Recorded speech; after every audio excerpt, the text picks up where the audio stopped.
नमस्कार साथियों, एक बार फिर से आप सभी का बहुत बहुत स्वागत है लोधाई क्लासेस के बीए प्लेटफॉर्म पर। बीए सेकेंड ईयर के मॉडल पेपर की शुरुआत हो चुकी है। अब दरअसल आपके एग्जाम भी नजदीक आ चुके हैं और चूंकि अभी बीए थर्ड ईयर के एग्जाम चल रहे हैं तो उस कारण से थोड़ा सा लेट हो गए, लेकिन अब आपको कंटिन्यू बीए सेकेंड ईयर के भी मॉडल पेपर मिलते रहेंगे। जी हाँ, और बीए फर्स्ट ईयर वाले थोड़ा सा और वेट करें, आपकी क्लासेस बहुत जल्दी स्टार्ट होने वाली है। थर्ड ईयर और सेकेंड ईयर के अब मॉडल पेपर की क्लासेस अब कंटिन्यू रहेगी, ठीक है ना। तो सेकेंड ईयर में मॉडल पेपर की शुरुआत करते हुए हम शुरुआत करेंगे इतिहास वाले सेशन से। इतिहास में सबसे पहले हम बात करने वाले हैं मध्यकालीन भारत के इतिहास के। जी हाँ, मध्यकालीन भारत के इतिहास के अंतर्गत जितने भी महत्वपूर्ण प्रश्न हैं उन सभी प्रश्नों को मैं आज इस सेशन के माध्यम से बताने जा रहा हूं, और उन प्रश्नों की सत्यता आप कैसे जांच करेंगे उसका भी मैं आपको यहां पर बताने वाला हूं कि कितना ट्रस्टेड है आपका ये मॉडल पेपर जो मैं आप लोगों को क्वेश्चन प्रोवाइड कर रहा हूं। क्योंकि आज का ही परिणाम है और आज मैं आप इस सेशन के माध्यम से बताने वाला भी हूं। जिस तरह से आज पेपर हुए हैं थर्ड ईयर का आज एक पेपर था हिंदी साहित्य का, तो उसके बारे में बताने वाला हूं कहां कहां से किस प्रकार से प्रश्न आए हैं। चलिए शुरुआत करते हैं अपने सेशन की। आगे बढ़े उससे पहले कुछ आवश्यक बातें मैं आप लोगों को बताना चाहूंगा कि बीए सेकेंड ईयर में जितने भी मॉडल पेपर आने वाले हैं उन हर एक मॉडल पेपर में जो प्रश्न होंगे, एक अर्थात की जो मॉडल पेपर की सीरीज होगी वो पूरी तरह आप लोगों के लिए निःशुल्क होगी। चूंकि आप लोग पिछले काफी समय से फॉलो भी कर रहे हैं, तो प्रत्येक वर्ष जो सेशन होते थे हमारे, उन प्रत्येक सेशन में आपको मॉडल पेपर तो प्रोवाइड करता था लेकिन आंसर शीट नहीं मिल पाती थी। लेकिन अब इस सीरीज में, इस 2025 की सीरीज में मैंने मॉडल पेपर के साथ ही साथ में आंसर शीट और एकदम व्यवहारिक भाषा में, एकदम आसान भाषा में कस्टमाइज्ड आंसरों के उत्तरों के रूप में एक विशेष आंसर शीट भी तैयार की आप लोगों को। तो वो भी आपको प्राप्त होती चलेगी। किस प्रकार से प्राप्त होगी, कैसे मिलेगी आंसर शीट, ये सब मैं आपको बताने वाला हूं। क्लियर है? तो आइए बढ़ते हैं आगे। ये थर्ड ईयर के, अगर कोई बच्चा थर्ड ईयर का है, अभी थर्ड ईयर का कोई स्टूडेंट क्लास को देख रहा है तो देख ले कि थर्ड ईयर में ये सभी सब्जेक्टों पर मॉडल पेपर रेडी हो चुके हैं और लॉन्च भी कर चुके हैं हम लोग। इन सभी की आंसर शीट भी मौजूद है। यदि आप चाहते हैं तो आपको दिए गए नंबरों पर, जो नंबर दिए गए मेरे व्हाट्सएप नंबर, आगे देने वाला हूं नंबर भी, है ना, उस पर आप मुझे व्हाट्सएप करके इनकी आंसर शीट प्राप्त कर सकते हो। इन सब के अलावा ये सभी विषय हैं जिन्हें डिटेल में आप इसी चैनल की प्लेलिस्ट में जाकर के पढ़ सकते हो। सभी BA first second third year तीनों ही ईयर के ऑलमोस्ट सभी विषय हैं। चलिए अब कुछ बात कर लेते हैं इसके आंसर शीट की। दोस्तों देखिए, एकदम शुरुआत से बात करने वाला हूं मैं, क्योंकि बीए सेकेंड ईयर का ये पहला मॉडल पेपर है 2025 का। देखिए, हर साल की तरह पिछले 5 सालों से मैं आपको मॉडल पेपर प्रोवाइड कर रहा हूं, और वो कितने ट्रस्टेड है ये भी मैं आगे आपको प्रूव कर दूंगा कि कितने ट्रस्टेड है ये मॉडल पेपर। देखिए, मॉडल पेपर के रूप में मैं आपको आज के सेशन में 15+15 क्वेश्चन देने वाला हूं। 15+15 का मतलब होता है कि 15 प्रश्न होंगे आपके दीर्घ प्रकृति के और 15 प्रश्न होंगे लघु प्रकृति के। तो इस प्रकार से हो जाते हैं आपके 15+15 प्रश्न, ठीक है।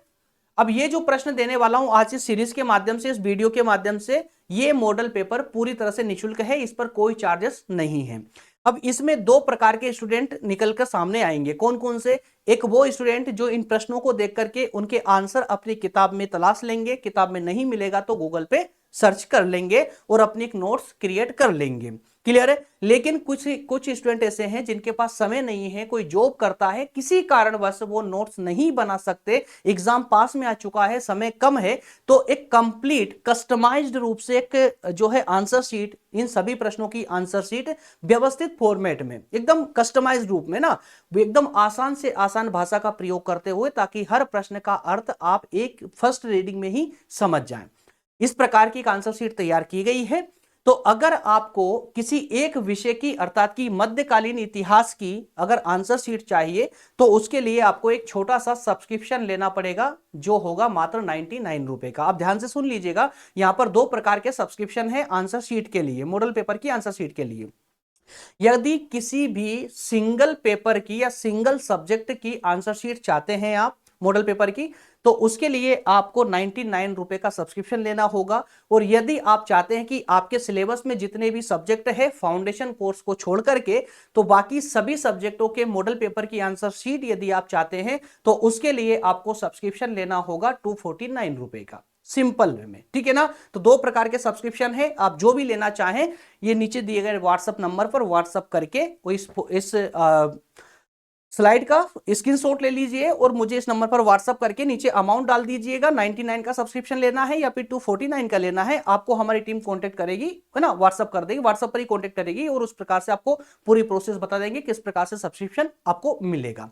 चलिए बढ़ते हैं आगे और अब जरा एक बात ये देख लेते हैं कि किस प्रकार से, क्योंकि बहुत सारे बच्चे भी नए भी हैं, कुछ पहली बार भी देख रहे हैं, है ना, क्योंकि एग्जाम आ चुके हैं तो आईएमपी क्वेश्चन हर कोई सर्च कर रहा है। तो मैं आपको अगर मैं आपको कहूं कि जहां पर अब आए हो एग्जाम के फिक्स टाइम पर, तो अब बिल्कुल भी गलत जगह नहीं आए हो, बिल्कुल सही प्लेटफॉर्म पर आए हो। दोस्तों मैं एक एग्जाम्पल देना चाहूंगा। बीए थर्ड ईयर जो आपको यहां पर दिख रहा है ना, ये हमने अभी पिछले हफ्ते में ये मॉडल पेपर पर क्लास ली थी। ये बीए थर्ड ईयर का हिंदी साहित्य है जिसका नाम है काव्यांग विवेचन एवं जनपदीय भाषा। ठीक है, तो इसमें जो प्रश्न हमने बताए थे 100% अचीव किया है इस मॉडल पेपर ने, क्योंकि आज उसका एग्जाम था। बीए थर्ड ईयर में हिंदी साहित्य में काव्यांग विवेचन एवं जनपदीय भाषा वाले विषय का आज एग्जाम था। उस एग्जाम में किस प्रकार से 100% अचीव किया है इस मॉडल पेपर ने, ये जरा देख लीजिए। एक तरफ यहां पर है एग्जाम का पेपर जो आज हुआ है, ठीक है, और एक तरफ मेरे मॉडल पेपर जो हमने मॉडल पेपर डिस्कस किया था उसके कुछ प्रश्न यहां पर दिए गए हैं। तो यहां पर आपको 10 प्रश्न नजर आ रहे होंगे, यहां 10 प्रश्न है। मैं 1 मिनट के लिए स्क्रीन से हट जाता हूं, उसके बाद आप लोगों को थोड़ा क्लियर हो पाएगा।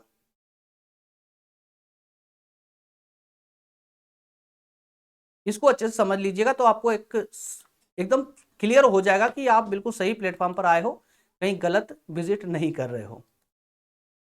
देखिए फर्स्ट वाला क्वेश्चन यहां पर देखिए, काव्य हेतु से आप क्या समझते हैं। ये आज के एग्जाम में आया हुआ है लघु प्रकृति के प्रश्नों में। काव्य हेतु से क्या समझते हैं, इस प्रश्न का आंसर यहां पर आप मेरे इस जो मॉडल पेपर हमने डिस्कस किया था 2025-27, इस मॉडल पेपर में आप देख सकते हो काव्य हेतु से आप क्या समझते हैं। सेम टू सेम प्रश्न वही फॉर्मेट में आ चुका है। प्रश्न नंबर सेकंड की बात करें तो रस की परिभाषा देते हुए उसके अंगों का वर्णन कीजिए। तो रस का आशय स्पष्ट करते हुए उसके प्रकार बताइए। क्लियर है, अंग और प्रकार दोनों एक ही होते हैं। क्लियर। प्रश्न नंबर 3 को देखिए, मालवी भाषा की ऐतिहासिक पृष्ठभूमि। दैट मीन्स कि मालवी भाषा के प्रमुख कवियों का परिचय दीजिए। प्रमुख कवियों का परिचय या उसकी ऐतिहासिक पृष्ठभूमि मैंने आपको क्लास में या मॉडल पेपर जब डिस्कस किया था तो वहां पर कंप्लीट समझाया भी था। उसी प्रकार से अब आगे चलते हैं, मालवी भाषा की उपयोगी उपबोलियों, है ना, का परिचय दीजिए। मालवी भाषा की उपबोलियों का देखिए प्रश्न नंबर 12 में मालवी भाषा की उपबोलियां। क्लियर। उसी तरह से प्रश्न नंबर 6 में देखिए यहां पर संत पीपा की, है ना, काव्य साधना संत पीपा। तो संत पीपा की काव्य प्रश्न नंबर 9 में आप देख सकते हैं। उसी प्रकार से प्रश्न नंबर ये 7 आनंदराव दुबे, ये आप देख सकते हैं। प्रश्न नंबर 8 में मालवी कवि आनंदराव दुबे। और आगे देखेंगे आप काव्य प्रयोजन से आप क्या समझते हैं। प्रश्न नंबर 8 को आप देखिए प्रश्न नंबर 3 में आ चुका है ये, है ना। प्रश्न नंबर 9 को देखिए तो प्रश्न नंबर 2 में आचार्य भरत मुनि। और प्रश्न नंबर 10 अलंकार, ये अलंकार आ चुका है। और जनपदीय भाषा ये आ चुका है, जनपदीय भाषा या जनपदीय साहित्य। तो आप यहां देख रहे हैं बीए थर्ड ईयर का आज का पेपर, और इस आज के पेपर में जो हमने मॉडल पेपर डिस्कस किया था उस मॉडल पेपर में 100% क्वेश्चन आए हैं, 100%। और ये सिर्फ इसी साल का रिकॉर्ड नहीं है, हर साल यही रिपीट होता है, हर साल होता है। जितने मॉडल पेपर में मैं क्वेश्चन देता हूं आप लोगों को बिल्कुल सटीक बैठते हैं। चलिए अब आप बात करते हैं आज के मॉडल पेपर की। तो इसलिए मैं पूरे विश्वास के साथ बोलकर जा रहा हूं आप लोगों को, यदि आपने साल भर में अभी तक भी कुछ नहीं पढ़ा हो ना, तो आप जो मैं प्रश्न दे रहा हूं आज उन प्रश्नों को बहुत बेहतर तरीके से कर लीजिएगा। 15 दीर्घ प्रकृति के दूंगा और 15 लघु प्रकृति के, उन 3 प्रश्नों को अच्छे से रिवाइज कर लीजिए। एक भी क्वेश्चन आपका बाहर नहीं जाएगा, ये मेरी गारंटी है, मान लीजिए बस। ठीक है। और अगर आपके पास आंसरों की व्यवस्था नहीं हो पा रही है तो आंसर शीट की व्यवस्था भी मैंने आप लोगों के लिए की है, आप उसको भी परचेस करके और बेहतर तरीके से तैयारी कर सकते हैं। तो चलिए आज के मॉडल पेपर का लेते हैं पहला क्वेश्चन। मध्यकालीन इतिहास में दीर्घ प्रकृति के प्रश्न लेंगे। सबसे पहले 15 प्रश्न। पहला प्रश्न है मध्यकालीन भारतीय इतिहास जानने के स्रोतों का वर्णन कीजिए। क्या है प्रश्न, तो एक दो प्रश्न में मैं यहां पर थोड़ा सा टाइम लूंगा ताकि आप लोगों को समझा सकूं कि प्रश्न को पढ़ना कैसे है और उनका आंसर, यदि आप आंसर शीट नहीं ले रहे हैं तो उनका आंसर आपको बुक से कैसे निकालना है या गूगल से कैसे निकालना है। एक दो प्रश्न में टाइम लूंगा, उसके बाद में थोड़ा स्पीड से हम आगे बढ़ के सेशन को कंप्लीट कर लेंगे। बस ध्यान सुनिए, मध्यकालीन भारतीय इतिहास जानने के स्रोतों का वर्णन कीजिए। तो सबसे पहले तो प्रश्न सिर्फ यही नहीं, बल्कि किसी किताब में भी या फिर एग्जाम सेंटर में एग्जाम देते वक्त भी प्रश्न को कैसे पढ़ना है, यह बात ध्यान रखिए। पहले तो आप प्रश्न को पढ़ोगे तो प्रश्न में आपको मेन टर्म पर फोकस करना है दोस्तों, प्रश्न की मेन टर्म पर फोकस करना है। मध्यकालीन भारतीय इतिहास के क्या पूछे गए, यहां पर स्रोत पूछे गए हैं। ठीक है, प्रश्न की लैंग्वेज पर नहीं जाना है, उसकी टर्म को पकड़ना है, टर्म बोल क्या रही है। स्रोत यहां पूछे गए हैं, सिंपल सा प्रश्न है ये तो, बस सल्तनत कालीन भारतीय इतिहास के स्रोत जो ऑलमोस्ट सेम होने वाले हैं। अगले प्रश्न की ओर बढ़ते हैं। अगला प्रश्न है यहां पर, कुतुबुद्दीन ऐबक का शासक के रूप में उपलब्धियों का वर्णन कीजिए। अब देखिए यहां पर क्या बोला उसने कि कुतुबुद्दीन ऐबक की उपलब्धियां कौन कौन सी रही है, उपलब्धियां कौन कौन सी रही है, मेन टर्म पर जाइए। अब सुनिए, यदि आप आंसर शीट परचेस करना नहीं चाहते और बुक में इसका आंसर ढूंढना चाहते हैं और प्रश्न अगर आपके सिलेबस में मैच, आपके बुक में मैच नहीं हो रहा है, तो प्रश्न की लैंग्वेज पर जाने की अपेक्षा आप सिर्फ इतना सर्च कीजिए प्रश्न नंबर 1 में कि मध्यकालीन इतिहास के स्रोत कहां पर दिए गए हैं, स्रोत वाले जितना पक्ष दिया गया है उसको पिक कर लीजिए। उसी प्रकार से दूसरा प्रश्न है कुतुबुद्दीन ऐबक की उपलब्धियां, तो उपलब्धि वाले जो पार्ट है उसको उठा लीजिए। ठीक है, और जहां पर मल्टीपल टर्म पूछी गई है, जहां अर्थ, विशेषता, महत्व, प्रकार सब कुछ पूछा जाता है ना, तो अलग अलग प्रश्नों से उन सभी टर्मों को उठा लीजिए और एक साथ मिला करके प्रश्न की तैयारी कर लीजिए। ठीक है, लेकिन अगर आंसर शीट लेते हो ना तो वहां पर एक ही जगह पर सब कुछ मिल जाएगा आप लोगों को। अगला प्रश्न क्या बोल रहा है, रजिया सुल्तान के शासनकाल की प्रमुख घटना और असफलता के कारणों की विवेचना कीजिए। अब यहां पर अगला प्रश्न बन चुका है, रजिया सुल्तान के शासनकाल की जो घटनाएं हैं उन घटनाओं का वर्णन करना है, साथ ही साथ रजिया सुल्तान की असफलता के कारण क्या थे उन कारणों पर विवेचना करना है, या फिर रजिया सुल्तान कौन थी उसका परिचय देते हुए रजिया सुल्तान के या रजिया शासन के पतन के कारण बताने हैं। तो प्रश्न सेम ही है, कोई अलग नहीं है। क्लियर। चलिए प्रश्न नंबर 4 पर बात करते हैं। प्रश्न नंबर 4 है, अलाउद्दीन खिलजी की विजय का उल्लेख कीजिए। अलाउद्दीन खिलजी की जो विजय रही है या उपलब्धियां रही है या उत्तर भारत में जो उसने विजय हासिल की थी अलाउद्दीन खिलजी ने, उनको बेहतर तरीके से कंप्लीट करना है। प्रश्न नंबर 5 बोलता है, एक शासक के रूप में फिरोज शाह तुगलक का मूल्यांकन कीजिए। जी हाँ, फिरोज शाह तुगलक है ना, फिरोज शाह तुगलक का मूल्यांकन और वहीं तुगलक के सुधारों का परिचय दीजिए। ठीक है ना। प्रश्न नंबर 6, विजयनगर साम्राज्य के उत्थान और पतन। तो विजयनगर साम्राज्य के उत्थान से लेकर पतन तक की पूरी कथा, पूरी कहानी आप लोगों को याद होनी चाहिए। जहां पर विजयनगर साम्राज्य के उत्थान के समय किसका नाम आता है, हरिहर बुक्का, हरिहर और बुक्का ये दो भाई थे, याद रखिएगा। और जब पतन हुआ था तो कब, कृष्णदेवराय एक महान सम्राट हुआ करते थे विजयनगर साम्राज्य के, इनके बाद में जाकर के विजयनगर साम्राज्य का पतन हुआ था। ठीक है ना। तो शुरुआत से लेकर के आखिर तक की पूरी कहानी विजयनगर साम्राज्य की आपको पढ़नी होगी। चलिए अगला प्रश्न लेते हैं। अच्छा हाँ, एक बात और है, अगर विजयनगर साम्राज्य पढ़ रहे हो ना तो थोड़ा सा लाइटली, थोड़ा सा जो है आप बहमनी साम्राज्य को भी पढ़ते हुए जाइएगा, क्योंकि बहमनी साम्राज्य के साथ टकराने के कारण जो है विजयनगर साम्राज्य को काफी धक्का लगा था। बात याद रखिएगा। तो विजयनगर साम्राज्य और बहमनी साम्राज्य दोनों आपस में कनेक्टेड थे। और हाँ एक बात और बता दूं, मध्यकालीन इतिहास की सारी क्लासेस कंप्लीट सेशन में ले चुका हूं इसी प्लेटफॉर्म पर। प्लेलिस्ट में जाएंगे, सेकेंड ईयर में मध्यकालीन इतिहास के नाम से आपको क्लास मिल जाएगी। ठीक है, चलिए आगे बात करते हैं। अगला प्रश्न लेते हैं, बाबर के चरित्र एवं उपलब्धियों का मूल्यांकन। बाबर के चरित्र और उपलब्धियों का मूल्यांकन। ठीक है, अथवा में दिया गया है, अथवा में है, भारत में मुगल साम्राज्य के संस्थापक के रूप में बाबर की भूमिका बताइए। तो जैसा कि आप सभी जानते ही हैं कि भारत में मुगल साम्राज्य की स्थापना किसने की थी, बाबर ने की थी। ठीक है, तो बाबर की भूमिका बताते हुए बाबर भारत में मुगल साम्राज्य का वास्तविक संस्थापक कहलाता है, विवेचना कीजिए। प्रश्न एक ही है, टर्म अलग अलग प्रकार से चेंज करके दी गई है आपको। चलिए अगला प्रश्न लेते हैं, अकबर की प्रशासनिक व्यवस्था का वर्णन कीजिए। अकबर की प्रशासनिक व्यवस्था है ना, और राष्ट्रीय सम्राट के रूप में अकबर की व्याख्या कीजिए। तो अकबर की प्रशासनिक जो व्यवस्था थी उसके बारे में, प्रशासन के बारे में कंप्लीट डिस्कस करना है। प्रश्न नंबर 9 है, शिवाजी के शासन प्रबंध का वर्णन कीजिए। बहुत प्यारा प्रश्न है दोस्तों, है ना, और डिटेल में पढ़ना होगा आपको इसके बारे में। शिवाजी के, या ऐसा बोल सकते हैं कि मराठों के शासन प्रबंध का वर्णन कीजिए, है ना, तो कंफ्यूज नहीं होना है। इसके अलावा शिवाजी के शासन व्यवस्था में अष्टप्रधान की व्यवस्था थी, अष्टप्रधान की व्यवस्था थी, उसको समझाना है। साथ ही साथ में शिवाजी के शासन प्रबंध की क्या विशेषताएं थी, उन विशेषताओं पर फोकस करना है। तो 3-4 टर्म यहां पर आपसे पूछी जाएगी।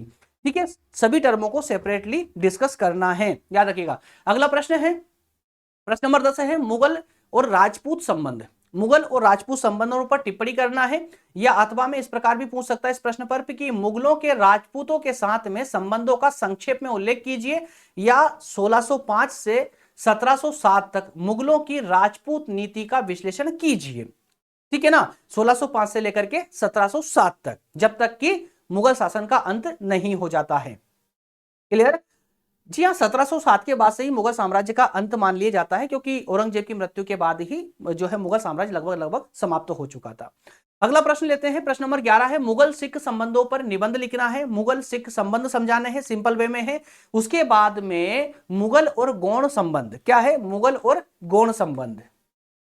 चूंकि रानी दुर्गावती गौड़ जनजाति से ही आती थी, ठीक है, तो रानी दुर्गावती के संदर्भ में मुगल गौड़ संबंधों की विवेचना कीजिए, या भारतीय इतिहास में रानी दुर्गावती की भूमिका को समझाइए।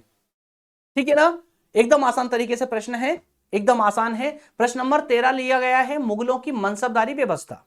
ठीक है, ये मनसबदारी व्यवस्था क्या थी, ठीक है, और इससे किस प्रकार से जनता प्रभावित हुई, या भारत पर क्या इसका प्रभाव पड़ा, इसके गुण क्या है, इसके दोष क्या थे, ये सारी बातें।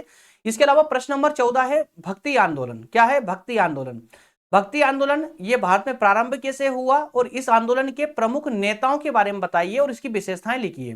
तो कुछ टर्म अलग अलग पूछे गए यहां पर, जैसे भक्ति आंदोलन पहले आपको समझाना होगा क्या है।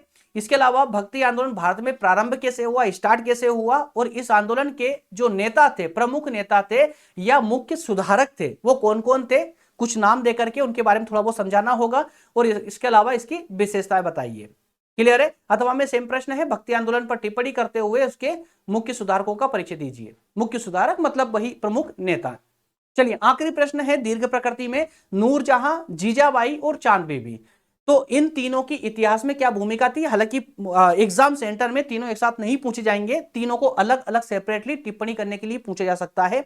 तो नूरजहां, जीजाबाई और चांद बीबी, इन तीनों की भूमिका आपको इतिहास में भूमिका समझानी है। क्लियर? तो ये 15 प्रश्न आपके दीर्घ प्रकृति के हो चुके हैं कंप्लीट। अब हम बात करेंगे लघु प्रकृति वाले प्रश्नों पर, जो कि लघु प्रकृति के हैं, है ना, और हेल्पफुल नेचर के हैं। और किसकी हेल्पफुल नेचर के हैं, तो दीर्घ प्रकृति के प्रश्नों में ये प्रश्न सपोर्ट करेंगे। क्यों? क्योंकि सिंगल टर्म में ये प्रश्न होते हैं। जैसे पहला प्रश्न लेते हैं लघु प्रकृति का, इल्तुतमिश द्वारा स्थापित राजनीतिक, प्रशासनिक और धार्मिक व्यवस्थाओं की विवेचना कीजिए। बहुत प्यारा प्रश्न है। वैसे तो टर्म सिंगल ही है, लेकिन 3 अलग अलग टर्मों में आपसे लघु प्रकृति में यदि प्रश्न आता है तो ये अलग अलग पूछे जा सकता है, और अगर ये प्रश्न दीर्घ प्रकृति में आया तो ये तीनों एक साथ पूछे जा सकते हैं। इसलिए तीनों टर्म को मैं एक साथ रख रहा हूं यहां पर। ठीक है, तो इल्तुतमिश के द्वारा राजनीतिक, प्रशासनिक और धार्मिक जो व्यवस्था अपनाई गई थी उस पर डिस्कस करना है। प्रश्न नंबर 2 है, भारत में मंगोलों के भारत पर आक्रमण, मंगोल आक्रमण कुल मिलाकर। तो मंगोल आक्रमण का वर्णन करते हुए उनके द्वारा उत्पन्न प्रभाव का विश्लेषण करना है, मतलब मंगोल आक्रमण का भारत पर क्या प्रभाव पड़ा। चलिए प्रश्न नंबर 3 है, मोहम्मद तुगलक की योजनाओं की असफलता के कारणों की समीक्षा कीजिए। या फिर इस प्रश्न को आप ऐसे भी पढ़ सकते हैं कि मोहम्मद तुगलक की प्रशासनिक व्यवस्था का वर्णन कीजिए। ठीक है ना। अगला प्रश्न है, प्रश्न नंबर 4 है, राणा कुंभा और राणा सांगा। राणा कुंभा और राणा सांगा एक है ना, पर दोनों पर सेपरेटली टिप्पणी करना है। प्रश्न नंबर 5 है, पानीपत का प्रथम युद्ध। ध्यान से सुन लीजिएगा, पानीपत का ये प्रथम युद्ध है, इसके बाद में पानीपत का द्वितीय युद्ध आएगा। तो पानीपत का प्रथम युद्ध जिसके कारण बाबर की सफलता, और इसके अलावा इस युद्ध के परिणाम, ये 3-4 टर्म आपको एक साथ समझानी होगी। प्रश्न नंबर 6 है, पानीपत के द्वितीय युद्ध का वर्णन विस्तार से करना है। ठीक है, यहां संक्षिप्त लिखा हुआ है, लेकिन विस्तार से आपको वर्णन करना है पानीपत के दूसरे युद्ध का। चलिए प्रश्न नंबर 7 है, मराठों के उत्थान के प्रमुख कारण। मराठों के उत्थान के कारण क्या थे। चलिए प्रश्न नंबर 8 देखते हैं। प्रश्न नंबर 8 है, महाराणा प्रताप पर एक टिप्पणी कीजिए। प्रश्न नंबर 9 है, मुगल बुंदेला संबंधों पर टिप्पणी लिखिए।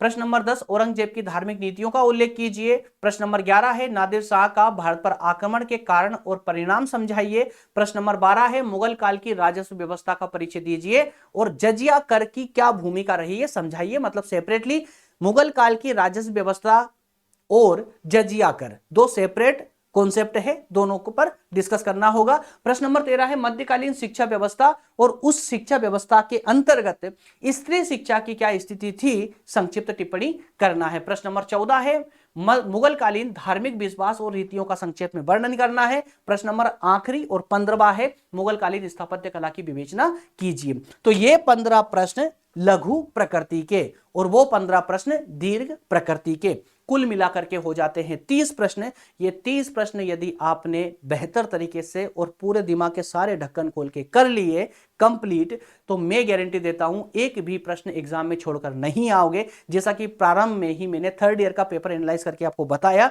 कि किस प्रकार से हमारे इस मॉडल पेपर के माध्यम से ही एग्जाम के प्रश्न मैच हुए हैं। टोटल प्रश्न मॉडल पेपर में आपने देखे और मैंने आप लोगों को बताए भी, है ना। तो इसी प्रकार से यदि आप बेहतर तरीके से इन प्रश्नों की तैयारी कर लेते हैं तो आपसे कोई भी प्रश्न छूटेगा नहीं, ये मेरी गारंटी है।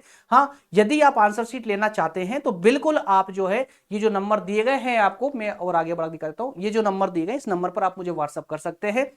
जिन बच्चों ने बाद में ज्वाइन की क्लासेस उनको बता दूं, सब्सक्रिप्शन 2 टाइप का है। यदि आप सिर्फ मध्यकालीन भारत के इतिहास की आंसर शीट लेना चाहते हैं, नोट्स लेना चाहते हैं, तो उसके लिए सब्सक्रिप्शन मात्र 99 रुपए का है। और यदि आप चाहते हैं कि आपके जितने भी सब्जेक्ट है फाउंडेशन कोर्स को छोड़ करके उन सभी सब्जेक्टों के मॉडल पेपर की आंसर शीट पीडीएफ नोट्स यदि आप चाहते हैं तो उसके लिए सब्सक्रिप्शन लेना होगा आपको 249 रुपए का।